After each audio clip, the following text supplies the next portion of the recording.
कभी कभी सबसे बड़ा शोर हमारे चारों ओर नहीं, हमारे भीतर होता है। बाहर सब कुछ सामान्य दिखाई देता है, चेहरे पर मुस्कान होती है, हाथ अपने काम में लगे होते हैं, लोग हमें सफल भी समझते हैं। लेकिन भीतर एक ऐसी बेचैनी चल रही होती है जिसका कोई साक्षी नहीं होता। रात को बिस्तर पर लेटते समय शरीर थक कर सोना चाहता है, पर मन जैसे हजारों दिशाओं में दौड़ता रहता है। बीते हुए कल का पछतावा, आने वाले कल की चिंता और आज की अधूरी इच्छाएं मिलकर ऐसा तूफान खड़ा कर देती हैं कि इंसान अपने ही भीतर कैदी बन जाता है। सबसे बड़ा दुख यह नहीं कि जीवन में कठिनाइयां हैं, बल्कि यह है कि कठिनाइयों के बीच मन ने शांति का मार्ग खो दिया है। जरा स्वयं से पूछिए, आखिरी बार आपने कब बिना किसी चिंता के गहरी सांस ली थी? कब आपने बिना किसी डर के खुलकर मुस्कुराया था?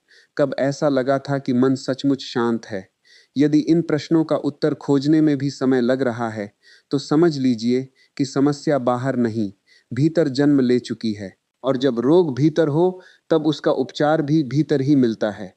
भारत की प्राचीन चेतना हजारों वर्षों से यही कहती आई है कि मनुष्य का सबसे बड़ा युद्ध संसार से नहीं, अपने मन से होता है।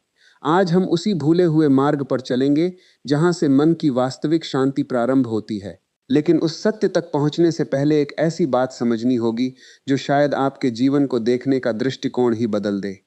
आज का मनुष्य पहले से अधिक सुविधाओं से घिरा हुआ है, फिर भी पहले से अधिक अशांत क्यों है? घर बड़े हो गए, लेकिन परिवारों के बीच की दूरी भी बढ़ गई।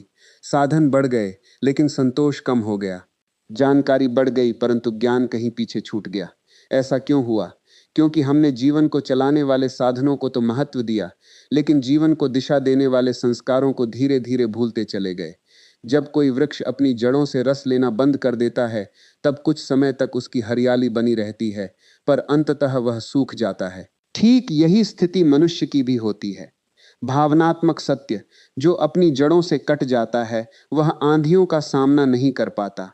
भारतीय संस्कृति केवल पूजा पाठ या परंपराओं का संग्रह नहीं है, यह मनुष्य को भीतर से मजबूत बनाने की एक संपूर्ण जीवन पद्धति है। यहाँ दीपक केवल प्रकाश देने की वस्तु नहीं, बल्कि यह स्मरण दिलाता है कि स्वयं जलकर भी दूसरों को प्रकाश देना ही जीवन का धर्म है। यहाँ नदी केवल जलधारा नहीं, बल्कि निरंतर आगे बढ़ते रहने का संदेश है। यहाँ हिमालय केवल पर्वत नहीं, बल्कि अडिग धैर्य का प्रतीक है।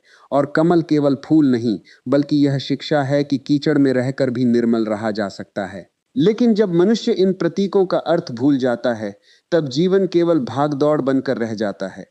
अब प्रश्न यह है कि आखिर वह कौन सी भूल है जो मनुष्य बार बार दोहराता है और फिर भी उसे पहचान नहीं पाता। यही अगला रहस्य है। एक छोटे से गांव में एक वृद्ध साधक रहते थे। लोग दूर दूर से उनके पास अपनी परेशानियां लेकर आते थे। एक दिन एक युवक आया और बोला, मेरे पास सब कुछ है, फिर भी मन शांत नहीं रहता, कृपया मुझे कोई उपाय बताइए। वृद्ध मुस्कुराए। उन्होंने युवक को एक पात्र में साफ जल भर कर दिया और उसमें मुट्ठी भर मिट्टी डाल दी। पानी तुरंत गंदला हो गया। फिर उन्होंने कहा, इसे मत छुओ, केवल प्रतीक्षा करो। कुछ समय बाद मिट्टी नीचे बैठ गई और जल फिर से निर्मल हो गया। वृद्ध बोले, मैंने पानी को साफ नहीं किया, मैंने केवल उसे स्थिर होने दिया। यही मन का भी स्वभाव है। जितना अधिक हम बेचैनी से लड़ते हैं, वह उतनी ही बढ़ती जाती है। लेकिन जब हम ठहरना सीखते हैं, तब भीतर की धूल स्वयं बैठने लगती है। भावनात्मक सत्य, जब विचार पवित्र होते हैं, तभी जीवन उज्जवल बनता है। अब स्वयं से पूछिए, क्या आपका मन वास्तव में अशांत है, या आपने उसे कभी शांत होने का अवसर ही नहीं दिया? सुबह उठते ही मोबाइल, दिन भर तुलना, शाम तक भागदौड़ और रात में भविष्य की चिंता। क्या इस दौड़ में मन को कभी विश्राम मिला? यदि नहीं, तो दोष मन का नहीं, जीवन जीने के तरीके का है। लेकिन अभी सबसे गहरी बात बाकी है, वह भूल जिसे पहचानते ही मन का बोझ हल्का होने लगता है। मनुष्य की सबसे बड़ी भूल यह नहीं कि वह गलतियां करता है, बल्कि यह है कि वह अपनी अशांति का कारण हमेशा बाहर खोजता है। वह सोचता है कि यदि परिस्थितियां बदल जाएंगी तो मन शांत हो जाएगा। यदि धन बढ़ जाएगा, लोग सम्मान देने लगेंगे, परिवार उसकी इच्छा के अनुसार चलने लगे, संसार उसके मन के अनुसार व्यवहार करने लगे, तब शायद उसे शांति मिल जाएगी। लेकिन इतिहास गवाह है कि जिनके पास अपार धन था, वे भी बेचैन रहे। जिनके पास अपार शक्ति थी वे भी भय में जीते रहे, जिनके पास बड़ा राज्य था वे भी रातों को जागते रहे। इसका कारण यह है कि मन की अशांति का जन्म बाहर की घटनाओं से नहीं, भीतर की आसक्तियों से होता है। जब तक मन स्वयं को संसार की प्रत्येक वस्तु से बांधता रहेगा, तब तक हर परिवर्तन उसे पीड़ा देगा। यही कारण है कि भारतीय जीवन दर्शन बार बार मन को साधने की बात करता है, संसार को बदलने की नहीं। श्रीमद् भगवद गीता का सार भी यही संकेत देता है कि मनुष्य अपने मन का मित्र भी स्वयं है और शत्रु भी स्वयं। जिस दिन मनुष्य यह स्वीकार कर लेता है कि उसकी शांति किसी व्यक्ति, वस्तु या परिस्थिति पर निर्भर नहीं है, उसी दिन उसकी आधी बेचैनी समाप्त हो जाती है। लेकिन यह स्वीकार करना आसान नहीं होता, क्योंकि वर्षों से मन ने अपनी खुशी का केंद्र बाहर बना लिया है। अब स्वयं से पूछिए, क्या सचमुच आपकी खुशी आपके भीतर है या किसी दूसरे के व्यवहार पर टिकी हुई है? यदि कोई आपकी प्रशंसा करे तो मन खिल उठता है, और यदि वही व्यक्ति आपकी आलोचना कर दे तो पूरा दिन भारी क्यों हो जाता है? क्या इसका अर्थ यह नहीं कि हमने अपने मन की चाबी किसी और के हाथों में सौंप दी है? यही वह बंधन है जो दिखाई नहीं देता, फिर भी सबसे अधिक कष्ट देता है। याद रखिए, जिसने स्वयं को जीत लिया उसे संसार हराने की शक्ति नहीं रखता। लेकिन स्वयं को जीतने का पहला कदम क्या है? यही अगली सीख का द्वार खोलता है। कल्पना कीजिए एक शांत नदी की। जब उसके जल में कोई पत्थर नहीं गिरता, तब उसमें आकाश का प्रतिबिंब बिल्कुल स्पष्ट दिखाई देता है। लेकिन जैसे ही एक छोटा सा पत्थर गिरता है, लहरें उठती हैं और प्रतिबिंब टूट जाता है। क्या आकाश बदल गया? नहीं। क्या नदी का जल समाप्त हो गया? नहीं। केवल लहरें उठीं और सत्य छिप गया।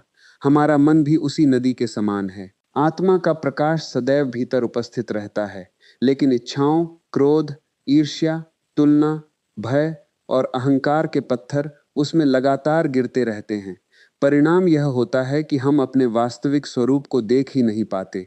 उपनिषदों का सार यही कहता है कि सत्य बाहर नहीं, भीतर छिपा है। लेकिन उस सत्य का दर्शन तभी होता है जब मन की लहरें शांत होती हैं।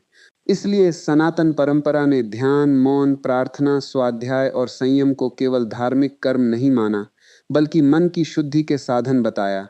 दुर्भाग्य यह है कि आज मनुष्य ने इन साधनों को पुरानी बातें समझकर छोड़ दिया और फिर पूछता है कि मन अशांत क्यों है। याद रखिए, भारतीय संस्कृति केवल इतिहास नहीं, जीवन जीने की कला है।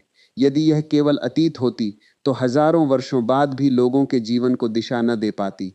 लेकिन अभी सबसे महत्वपूर्ण प्रश्न शेष है, मन को स्थिर करने का वह पहला अभ्यास क्या है, जिसे हर व्यक्ति आज से ही अपने जीवन में उतार सकता है। एक बार एक बालक अपने दादा के पास गया और बोला, मेरे भीतर दो आवाजें लड़ती रहती हैं। एक कहती है कि सबको प्रेम करो, क्षमा करो, धैर्य रखो। दूसरी कहती है कि बदला लो, क्रोध करो, दूसरों से आगे निकलो। इनमें जीतता कौन है? दादा मुस्कुराए और बोले, जिसे तुम प्रतिदिन भोजन कराते हो। यह उत्तर जितना सरल है उतना ही गहरा भी है। हमारा प्रत्येक विचार, प्रत्येक शब्द और प्रत्येक कर्म किसी न किसी प्रवृत्ति को शक्ति देता है। यदि हम प्रतिदिन शिकायत करते हैं तो शिकायत हमारा स्वभाव बन जाती है। यदि हम प्रतिदिन तुलना करते हैं तो ईर्ष्या हमारी साथी बन जाती है। यदि हम प्रतिदिन कृतज्ञता का अभ्यास करते हैं तो धीरे धीरे मन हल्का होने लगता है। संस्कार किसी एक दिन में नहीं बनते, वे हर दिन के छोटे छोटे चुनावों से निर्मित होते हैं। यही कारण है कि हमारे पूर्वज दिन की शुरुआत प्रार्थना, सूर्य को प्रणाम, माता पिता के चरण स्पर्श और प्रकृति के प्रति सम्मान से करते थे। यह केवल परंपरा नहीं थी, यह मन को सही दिशा देने की प्रक्रिया थी। याद रखिए, संस्कार वह संपत्ति हैं जिन्हें कोई चुरा नहीं सकता। धन छिन सकता है, पद समाप्त हो सकता है, शरीर वृद्ध हो सकता है, लेकिन श्रेष्ठ संस्कार मनुष्य का साथ अंतिम श्वास तक नहीं छोड़ते। अब एक क्षण रुककर स्वयं से पूछिए, आज आपने अपने मन को क्या खिलाया? क्रोध, भय और शिकायत, या धैर्य, विश्वास और करुणा? क्योंकि अगले रहस्य को समझे बिना मन की शांति का वास्तविक द्वार अभी भी बंद है। अब प्रश्न यह है कि मन को शांत करने का एकमात्र तरीका क्या है? क्या यह केवल ध्यान में बैठ जाने से मिल जाता है? क्या यह संसार छोड़ देने से प्राप्त हो जाता है? क्या यह केवल मंदिरों में जाकर या ग्रंथ पढ़ लेने से आ जाता है? भारतीय ऋषियों ने इन सभी प्रश्नों का उत्तर एक ही दिशा में दिया है।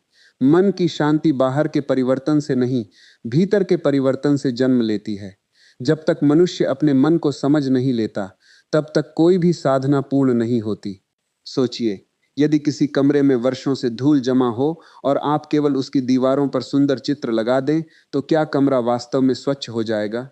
नहीं। उसी प्रकार यदि मन के भीतर क्रोध, ईर्ष्या, अहंकार, लोभ, भय और असंतोष की धूल जमा है, तो केवल बाहरी सफलता जीवन को शांत नहीं बना सकती। यही कारण है कि भारतीय दर्शन ने सबसे पहले चित्त शुद्धि की बात कही। चित्त शुद्ध होने का अर्थ है मन को उन बोझों से मुक्त करना जिन्हें हम वर्षों से अपने साथ ढोते आ रहे हैं। कितने लोग ऐसे हैं जो 10 वर्ष पुरानी एक कटु बात को आज भी याद करके दुखी हो जाते हैं? कितने लोग एक छोटी सी असफलता को अपनी पूरी पहचान बना लेते हैं? कितने लोग दूसरों की सफलता देखकर स्वयं को छोटा समझने लगते हैं? यही वे अदृश्य जंजीरें हैं जो मन को कभी शांत नहीं होने देती। एक दीपक को जलने के लिए केवल तेल ही नहीं, उसकी लौ को हवा से बचाने वाला स्थिर वातावरण भी चाहिए। उसी प्रकार आत्मा का प्रकाश तो हर मनुष्य के भीतर पहले से विद्यमान है, लेकिन मन की आंधियां उसे अनुभव नहीं होने देती। याद रखिए, मनुष्य की सबसे बड़ी गरीबी धन की नहीं, चरित्र की होती है, क्योंकि चरित्र ही मन को स्थिर करता है और स्थिर मन ही शांति का अनुभव करता है। अब स्वयं से पूछिए, क्या आप अपने दुखों को छोड़ना चाहते हैं या उन्हें बार बार याद करके अपने जीवन का हिस्सा बनाए रखना चाहते हैं? क्योंकि जब तक यह प्रश्न ईमानदारी से नहीं पूछा जाएगा, तब तक अगला रहस्य भी अधूरा रहेगा। महाभारत का युद्ध केवल कुरुक्षेत्र की भूमि पर नहीं लड़ा गया था, वह प्रत्येक मनुष्य के भीतर आज भी चल रहा है। एक ओर विवेक खड़ा है, दूसरी ओर मोह। एक ओर धैर्य है, दूसरी ओर अधैर्य। एक ओर सत्य है, दूसरी ओर सुविधा। हर दिन हमारा प्रत्येक निर्णय यह तय करता है कि हमारे भीतर कौन सी सेना शक्तिशाली होगी। जब मनुष्य अपने मन की प्रत्येक इच्छा को सत्य मान लेता है, तब उसका जीवन दिशाहीन हो जाता है। इच्छा कहती है, जो अच्छा लगे वही करो, लेकिन विवेक पूछता है, जो सही है क्या वही कर रहे हो? यही अंतर जीवन को बदल देता है। सूर्य प्रतिदिन समय पर उदय होता है। वह कभी यह नहीं सोचता कि आज बादल हैं इसलिए मैं नहीं निकलूंगा। नदी कभी यह नहीं कहती कि रास्ते में चट्टान आ गई है इसलिए मैं बहना छोड़ दूंगी। वट वृक्ष वर्षों तक बिना शिकायत धूप, वर्षा और आंधी सहता है, तभी वह हजारों लोगों को छाया देता है। प्रकृति का प्रत्येक तत्व हमें अनुशासन, धैर्य और निरंतरता का संदेश देता है। लेकिन मनुष्य चाहता है कि बिना तपे उसे प्रकाश मिल जाए, बिना धैर्य के सफलता मिल जाए और बिना त्याग के शांति मिल जाए। ऐसा कभी संभव नहीं हुआ और न कभी होगा।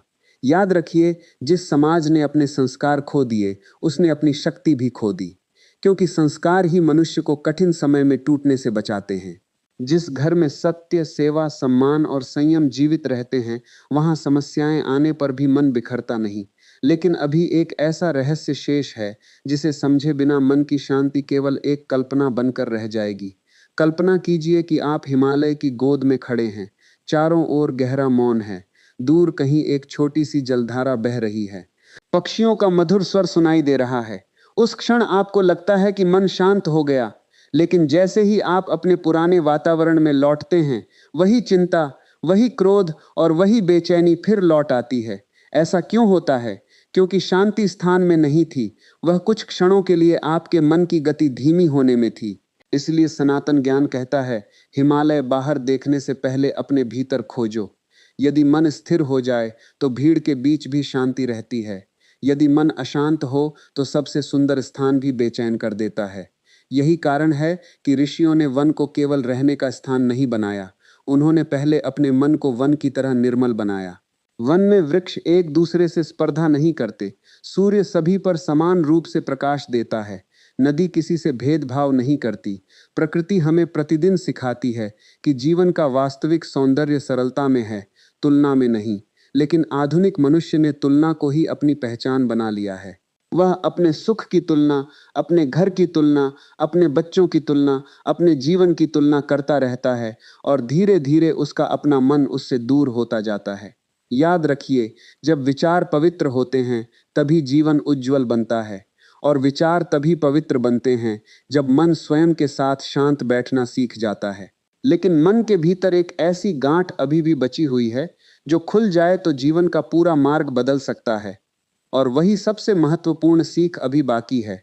मन की सबसे बड़ी गांठ तब बनती है जब मनुष्य हर बात को मेरा कहकर पकड़ लेता है। मेरा सम्मान, मेरा धन, मेरा परिवार, मेरी इच्छा, मेरी सफलता, मेरा दुख। धीरे धीरे यह मेरा इतना भारी हो जाता है कि मन उसी के बोझ तले दबने लगता है। आश्चर्य की बात यह है कि जिन चीजों को हम अपना समझते हैं वे भी समय के साथ बदल जाती हैं। बचपन बीत जाता है, युवावस्था बीत जाती है, संबंध बदल जाते हैं, शरीर बदल जाता है, परिस्थितियां बदल जाती हैं। परिवर्तन इस संसार का शाश्वत नियम है, फिर भी मनुष्य परिवर्तन को स्वीकार नहीं कर पाता। यही संघर्ष उसकी शांति छीन लेता है। श्रीमद् भगवद गीता का सार बार बार यही संकेत देता है कि जो परिवर्तनशील है उसे स्थायी मान लेना ही मोह है, और मोह से ही भय जन्म लेता है। जहाँ भय है वहाँ शांति नहीं हो सकती। जिस व्यक्ति को अपने सम्मान के खो जाने का भय है वह कभी निश्चिंत नहीं रह सकता। जिसे धन खोने का भय है वह संपत्ति के बीच भी गरीब बना रहता है। जिसे अपने संबंध टूटने का भय है वह प्रेम भी भय के साथ करता है। इसलिए सनातन जीवन दर्शन पहले वस्तुओं को छोड़ने की नहीं, उनसे चिपकने की प्रवृत्ति छोड़ने की शिक्षा देता है। जैसे कमल जल में रहकर भी जल से बांधता नहीं, वैसे ही मनुष्य संसार में रहकर भी भीतर से स्वतंत्र रह सकता है। यही स्वतंत्रता मन की पहली वास्तविक शांति है। याद रखिए, जो अपनी जड़ों से कट जाता है वह आंधियों का सामना नहीं कर पाता, और मनुष्य की सबसे गहरी जड़ उसकी आत्मा है, न कि उसकी संपत्ति या पहचान। अब स्वयं से पूछिए, क्या आपने कभी अपने मन को बिना किसी पहचान, बिना किसी पद, बिना किसी रिश्ते के महसूस करने का प्रयास किया है? यदि नहीं, तो शायद आपने अभी तक स्वयं को जाना ही नहीं। लेकिन आत्मा तक पहुंचने से पहले एक और पर्दा हटाना आवश्यक है। एक वृद्ध कुम्हार मिट्टी से घड़े बना रहा था। उसका शिष्य बार बार जल्दी करने के लिए कह रहा था। कुम्हार मुस्कुराकर बोला, यदि मैं अभी इसे भट्टी में रख दूं तो यह टूट जाएगा। पहले इसे धूप सहनी होगी, फिर अग्नि से गुजरना होगा, तभी यह जल को संभालने योग्य बनेगा। यही नियम मनुष्य के जीवन का भी है। हम चाहते हैं कि बिना संघर्ष के धैर्य मिल जाए, बिना अपमान के विनम्रता मिल जाए, बिना कठिनाई के चरित्र बन जाए और बिना तप के शांति मिल जाए। लेकिन प्रकृति का प्रत्येक नियम कहता है कि जो तपता नहीं वह निखरता भी नहीं। सोना अग्नि में तपकर ही कुंदन बनता है। बीज मिट्टी के अंधकार को स्वीकार करता है, तभी विशाल वटवृक्ष बनता है। वर्षा की एक एक बूंद वर्षों तक चट्टानों को छूती है, तब कहीं जाकर मार्ग बनता है। इसलिए यदि जीवन में कठिन समय चल रहा है तो तुरंत यह मत मान लीजिए कि ईश्वर ने आपको छोड़ दिया है। संभव है वही समय आपके भीतर वह शक्ति गढ़ रहा हो जिसकी आपको आगे आवश्यकता होगी। याद रखिए, जिसने स्वयं को जीत लिया उसे संसार हराने की शक्ति नहीं रखता, क्योंकि जिसने धैर्य सीख लिया उसका भाग्य भी धीरे धीरे उसके पक्ष में चलने लगता है। अब अपने जीवन की ओर देखिए, क्या जिन कठिनाइयों से आप गुजरे उन्होंने आपको तोड़ा अधिक या सिखाया अधिक? इस प्रश्न का उत्तर ही आपको अगले रहस्य तक ले जाएगा। रामायण का सार केवल एक ऐतिहासिक कथा नहीं, बल्कि मनुष्य के भीतर चलने वाले संघर्ष का दर्पण है। जब मन में मर्यादा होती है तब परिस्थितियां कठिन होने पर भी व्यक्ति अपना धर्म नहीं छोड़ता। जब मन में लोभ प्रवेश करता है तब स्वर्ण मृग भी सत्य से अधिक आकर्षक लगने लगता है। जब मन में अहंकार बढ़ता है तब सबसे बुद्धिमान व्यक्ति भी विनाश की ओर चल पड़ता है। और जब मन में सेवा, करुणा और सत्य जागते हैं तब वनवास भी तप बन जाता है। यही भारतीय संस्कृति का वास्तविक संदेश है। जीवन की महानता बाहरी उपलब्धियों से नहीं, भीतर के चरित्र से मापी जाती है। आज का मनुष्य अपने बच्चों को सफल बनाना चाहता है, लेकिन क्या वह उन्हें शांत रहना भी सिखा रहा है? वह उन्हें प्रतियोगिता सिखाता है, पर करुणा कितनी सिखाता है? वह उन्हें कमाना सिखाता है, पर बांटना कितना सिखाता है? यदि अगली पीढ़ी केवल बुद्धिमान होगी लेकिन संस्कारहीन होगी तो समाज प्रगति करेगा पर शांति खो देगा। याद रखिए, संस्कार वह संपत्ति हैं जिन्हें कोई चुरा नहीं सकता, क्योंकि यही संस्कार मनुष्य को उस समय संभालते हैं जब संसार का कोई सहारा उसके साथ नहीं होता। और अब एक ऐसी गहराई शेष है जहां पहुंचकर यह समझ में आने लगता है कि मन को शांत करने का एकमात्र मार्ग किसी विशेष स्थान, समय या साधन में नहीं, बल्कि हर श्वास, हर विचार और हर कर्म में छिपा हुआ है। और वही सबसे महत्वपूर्ण सीख अभी आगे आने वाली है। यदि इस पूरे जीवन दर्शन को एक वाक्य में समेटना हो तो वह यह होगा, मन को शांति तभी मिलती है जब वह वर्तमान क्षण में सत्य के साथ जीना सीख जाता है। मन का स्वभाव है या तो बीते हुए समय में भटकना या आने वाले समय की कल्पनाओं में उलझ जाना। वह बार बार उन बातों को दोहराता है जिन्हें बदला नहीं जा सकता, और उन बातों से डरता है जो अभी हुई ही नहीं है। परिणाम यह होता है कि जो वर्तमान हमारे हाथ में है वही सबसे अधिक उपेक्षित रह जाता है। भारतीय मनीषा ने वर्तमान को ही साधना का द्वार कहा है। सूर्य कभी कल का प्रकाश नहीं देता, वह आज ही प्रकाश देता है। नदी कभी बीते हुए जल को पकड़कर नहीं रखती, वह निरंतर बहती रहती है। चंद्रमा अपनी कलाओं के बदलने का शोक नहीं करता, वह हर रात अपना कर्तव्य निभाता है।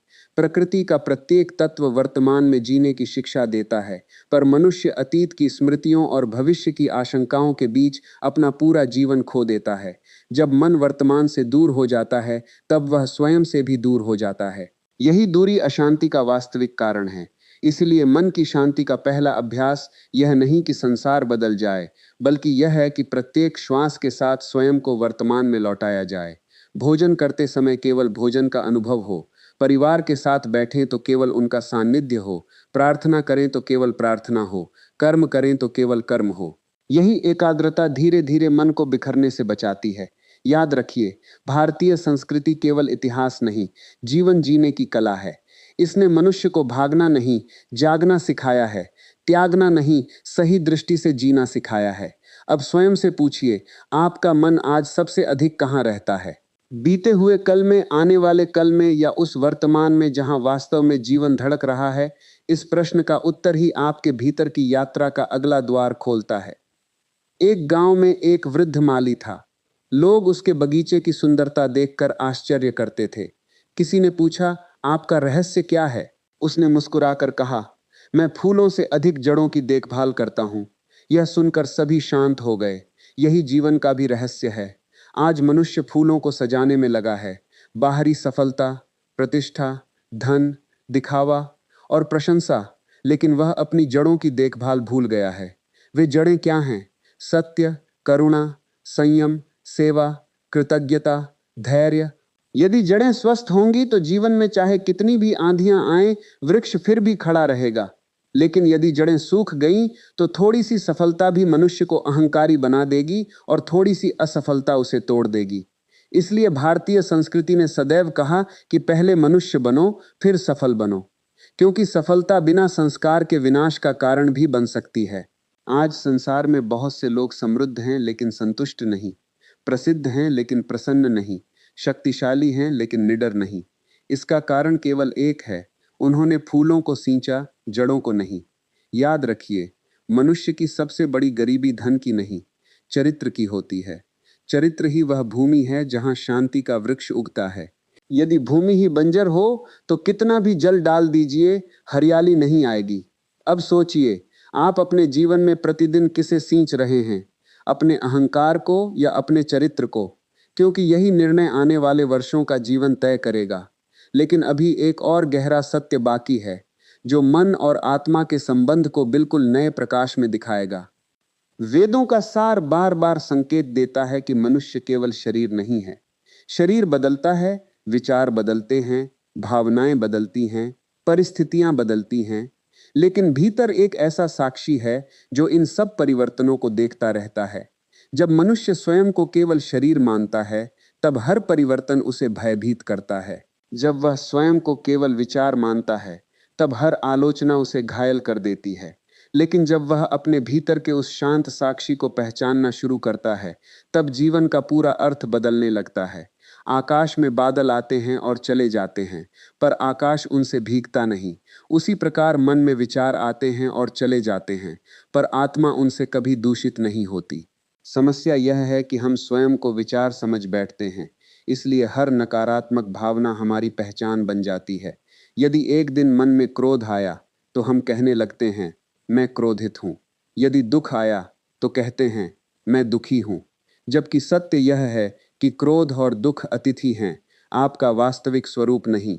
जो व्यक्ति इस अंतर को समझ लेता है, उसके भीतर धीरे धीरे एक अद्भुत मौन जन्म लेने लगता है। वही मौन शांति का द्वार है, वही मौन आत्मबल का स्रोत है, और वही मौन जीवन को नई दिशा देता है। याद रखिए, जब विचार पवित्र होते हैं तभी जीवन उज्जवल बनता है, और विचार तब पवित्र होते हैं जब मन अपने वास्तविक स्वरूप को पहचानने की यात्रा पर निकल पड़ता है।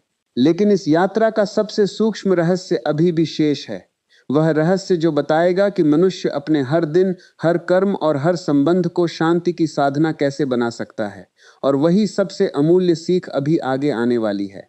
अब एक अत्यंत सूक्ष्म प्रश्न उठता है, यदि मन को शांत करना इतना आवश्यक है, तो फिर अधिकांश लोग जीवन भर अशांत क्यों रहते हैं?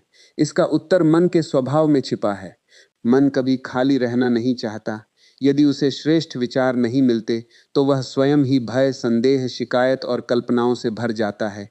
जैसे किसी खेत को यदि किसान न जोते तो उसमें अपने आप कांटे और खरपतवार उग आते हैं।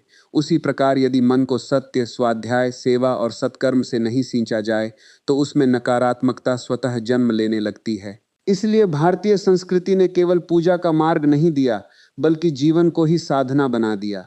घर में प्रवेश करने से पहले चरण धोना केवल स्वच्छता नहीं था, वह बाहर की धूल के साथ भीतर की अशांति को भी छोड़ने का प्रतीक था। भोजन से पहले प्रार्थना केवल एक परंपरा नहीं थी, वह कृतज्ञता का अभ्यास था, ताकि मन अभाव नहीं, कृपा को देखना सीखे।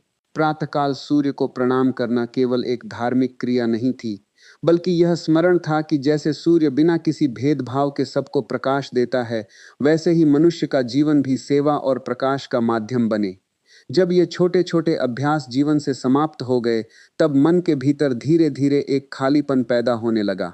उस खालीपन को फिर इच्छाओं, मनोरंजन, तुलना और दिखावे से भरने का प्रयास किया गया, लेकिन वह कभी भर नहीं पाया, क्योंकि आत्मा का स्थान केवल आत्मिक मूल्यों से ही भरता है। याद रखिए, जिस समाज ने अपने संस्कार खो दिए, उसने अपनी शक्ति भी खो दी। शक्ति केवल बाहुबल की नहीं होती, सबसे बड़ी शक्ति मन की स्थिरता होती है। जो व्यक्ति विपरीत परिस्थितियों में भी शांत रह सकता है, वही वास्तव में शक्तिशाली है। अब स्वयं से पूछिए, आप दिन भर अपने मन में क्या प्रवेश करने देते हैं? शिकायतें, क्रोध और भय, या सत्य, करुणा और विश्वास? क्योंकि मन वैसा ही बन जाता है जैसा उसे प्रतिदिन सुनाया और दिखाया जाता है। लेकिन अभी एक और गहरा रहस्य शेष है, जो बताएगा कि क्षमा और त्याग मन की शांति से कैसे जुड़े हुए हैं। कल्पना कीजिए कि एक यात्री कई दिनों से लंबी यात्रा कर रहा है। उसके कंधों पर एक भारी गठरी है। समय बीतने के साथ वह इतना थक जाता है कि हर कदम कठिन लगने लगता है। तभी मार्ग में एक वृद्ध उससे पूछता है, इस गठरी में क्या है? यात्री खोलकर देखता है तो उसमें अधिकांश वस्तुएं ऐसी होती हैं जिनकी अब उसे कोई आवश्यकता ही नहीं। कुछ टूट चुकी हैं, कुछ बेकार हैं, कुछ केवल स्मृतियां हैं। वृद्ध मुस्कुराकर कहता है, तुम्हें रास्ता नहीं थका रहा, तुम्हारा बोझ थका रहा है। यही कहानी हमारे मन की भी है। हम वर्षों पुराने अपमान, अधूरे संबंध, टूटे हुए विश्वास, असफलताओं और कटु शब्दों को अपने भीतर संभाले रहते हैं। हम उन्हें छोड़ते नहीं, बल्कि बार बार याद करके और अधिक भारी बना लेते हैं। फिर आश्चर्य करते हैं कि मन शांत क्यों नहीं होता। क्षमा का अर्थ केवल दूसरे को मुक्त करना नहीं है। क्षमा का सबसे बड़ा लाभ स्वयं को मिलता है। जिस व्यक्ति ने क्षमा करना सीख लिया, उसने अपने मन के सबसे भारी पत्थर को हटा दिया। अग्नि में यदि सूखी लकड़ियां डालते रहेंगे तो आग बुझने के बजाय और भड़कती जाएगी। उसी प्रकार यदि हम प्रतिदिन पुराने दुखों को याद करते रहेंगे तो मन की अशांति भी बढ़ती जाएगी। लेकिन जिस दिन हम उन स्मृतियों को आकाश में उड़ते बादलों की तरह जाने देना सीख लेते हैं, उसी दिन भीतर का आकाश फिर से निर्मल होने लगता है। याद रखिए, जिसने स्वयं को जीत लिया, उसे संसार हराने की शक्ति नहीं रखता।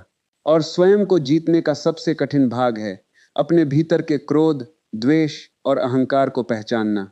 अब एक क्षण के लिए आंखें बंद करके सोचिए, क्या कोई ऐसा व्यक्ति है जिसके प्रति आज भी आपके मन में कटुता है? यदि है, तो सबसे अधिक कैद कौन है, वह व्यक्ति या आपका अपना मन? इस प्रश्न का उत्तर ही आपको अगले सत्य के निकट ले जाएगा। सनातन ज्ञान यह भी सिखाता है कि मन की शांति केवल ध्यान में बैठने से नहीं, बल्कि हर कर्म को पवित्र बनाने से आती है। यदि आपका व्यवहार कठोर है, वाणी कटु है, कर्म स्वार्थ से भरे हैं और मन केवल अपने लाभ में लगा है, तो कुछ समय का ध्यान भी स्थायी शांति नहीं दे पाएगा। इसलिए भारतीय दर्शन ने मन, वचन और कर्म की एकता को धर्म कहा है। जब मन कुछ और सोचता है, वाणी कुछ और बोलती है और कर्म कुछ और करते हैं, तब भीतर एक अदृश्य संघर्ष पैदा हो जाता है। यही संघर्ष धीरे धीरे बेचैनी का रूप ले लेता है। लेकिन जब विचार सत्य हो, वाणी मधुर हो और कर्म निष्कलुष हो, तब मन को स्वयं से लड़ना नहीं पड़ता। यही आंतरिक एकता शांति का सबसे बड़ा आधार है। दीपक इसलिए प्रकाश देता है क्योंकि उसकी लौ और उसका तेल एक दूसरे के विरोध में नहीं होते। नदी इसलिए समुद्र तक पहुंचती है क्योंकि वह अपने प्रवाह के विरुद्ध नहीं बहती। उसी प्रकार मनुष्य तब शांत होता है जब उसका जीवन उसके अंतरात्मा के विरुद्ध नहीं चलता। याद रखिए, जब विचार पवित्र होते हैं तभी जीवन उज्जवल बनता है। और जब जीवन उज्जवल होता है तब शांति किसी विशेष क्षण की अनुभूति नहीं रहती, बल्कि प्रत्येक श्वास का स्वाभाविक स्वर बन जाती है। फिर भी इस पूरी यात्रा का सबसे अंतिम और सबसे गहरा रहस्य अभी सामने आना बाकी है। वह रहस्य जहां यह स्पष्ट होगा कि मनुष्य अपने भीतर उस शाश्वत शांति को कैसे अनुभव कर सकता है जिसे कोई परिस्थिति, कोई हानि और कोई समय कभी छीन नहीं सकता। और अब शायद आपको यह समझ में आने लगा होगा कि मन को शांति करने का एकमात्र तरीका संसार से भागना नहीं, बल्कि स्वयं के भीतर लौटना है। जब मनुष्य अपने विचारों को पवित्र करता है, अपने कर्मों को निष्काम बनाता है, अपने संस्कारों को जीवित रखता है और प्रत्येक परिस्थिति को ईश्वर की शिक्षा मानकर स्वीकार करना सीखता है, तभी उसके भीतर वह मौन जन्म लेता है जिसे कोई तूफान नहीं डिगा सकता। यही वह शांति है जिसे न समय छीन सकता है, न परिस्थितियां बदल सकती हैं और न ही संसार की कोई शक्ति समाप्त कर सकती है। याद रखिए, जीवन का उद्देश्य केवल लंबा जीवन जीना नहीं, बल्कि ऐसा जीवन जीना है जो स्वयं के लिए भी प्रकाश बने और दूसरों के लिए भी मार्गदर्शक बने। दीपक कभी यह नहीं सोचता कि उसका प्रकाश कितना दूर जाएगा, वह केवल अपना धर्म निभाता है। नदी यह नहीं पूछती कि समुद्र कितना दूर है, वह केवल बहती रहती है। सूर्य यह नहीं देखता कि कौन उसका स्वागत कर रहा है, वह प्रतिदिन उदय होकर अपना कर्तव्य निभाता है। प्रकृति का प्रत्येक तत्व हमें यही सिखाता है कि शांति परिणाम से नहीं, कर्तव्य से जन्म लेती है। और जब मनुष्य इस सत्य को अपने जीवन में उतार लेता है, तब उसके भीतर का भय समाप्त होने लगता है, उसकी बेचैनी शांत होने लगती है और उसकी आत्मा अपने वास्तविक स्वरूप का अनुभव करने लगती है। इसलिए आज से एक संकल्प कीजिए, दूसरों को बदलने से पहले स्वयं को बदलूंगा। शिकायत करने से पहले कृतज्ञ होना सीखूंगा। क्रोध करने से पहले धैर्य चुनूंगा। तुलना करने से पहले अपने जीवन की कृपा को पहचानूंगा। और हर दिन कुछ क्षण अपने मन को मौन दूंगा, क्योंकि वहीं से जीवन की सबसे बड़ी शक्ति जन्म लेती है। यही भारत की सनातन ज्ञान परंपरा का संदेश है, यही हमारे ऋषियों का जीवन दर्शन है और यही वह मार्ग है जो मनुष्य को बाहर की सफलता के साथ साथ भीतर की शांति भी प्रदान करता है। यदि इस विचार ने आपके हृदय को स्पर्श किया हो तो नीचे कमेंट में अवश्य लिखें, मेरा मन शांति की ओर बढ़ रहा है। आपका एक शब्द किसी दूसरे व्यक्ति के जीवन में भी आशा का दीप जला सकता है। इस संदेश को अपने परिवार, मित्रों और उन सभी प्रियजनों के साथ अवश्य साझा करें जिन्हें आज मन की शांति, आत्मबल और जीवन की सही दिशा की आवश्यकता है। हो सकता है आपका एक शेयर किसी के जीवन में नई सुबह बन जाए। इसी प्रकार भारत की सनातन ज्ञान परंपरा, जीवन मूल्यों और आत्म जागरण से जुड़े ऐसे ही प्रेरणादायक विचारों के साथ हम आपसे फिर मिलेंगे। तब तक अपने संस्कारों को जीवित रखिए, अपने चरित्र को मजबूत बनाइए और अपने मन के भीतर जलते उस दिव्य दीपक को कभी बुझने मत दीजिए। नमस्कार। जय श्री राम, जय श्री कृष्ण, वंदे मातरम।